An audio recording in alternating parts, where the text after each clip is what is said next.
انت لسه ما نفذتش قرار النادي يا حسين. اي ايه ده؟ انت اتكلمت معاك يا حسين؟ معقوله كده؟ ايوه يا حسين، انا عايزه ايه يا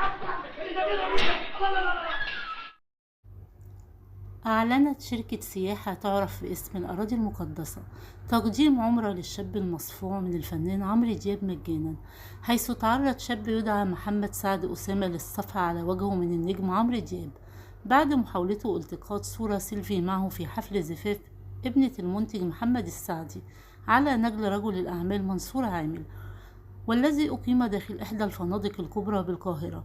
وكتبت الشركة على حسابها الرسمي بموقع التواصل الاجتماعي فيسبوك: اتصور عند الكعبة أفضل يا سعد، عمرة من شركة الأراضي المقدسة للسياحة فرع الأقصر لسعد ابن إسنا صاحب واقعة صفحة عمرو دياب لزيارة بيت الله الحرام وأداء مناسك العمرة والتصوير أمام الكعبة وفي الأماكن المقدسة، وربنا يتقبل منك صالح الأعمال.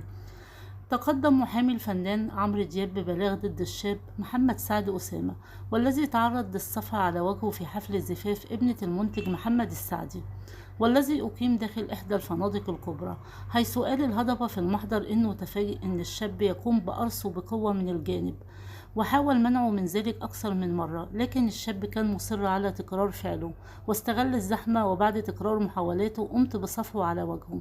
كان الشاب محمد سعد أسامة قام بالصعود إلى المسرح بعد انتهاء الهضبة من الغناء لالتقاط صورة معه خلال حفل زفاف ابنة المنتج محمد السعدي، ولكن قام الهضبة بصفعه على وجهه بالقلم، مما تسبب في إثارة غضب مواقع التواصل الاجتماعي.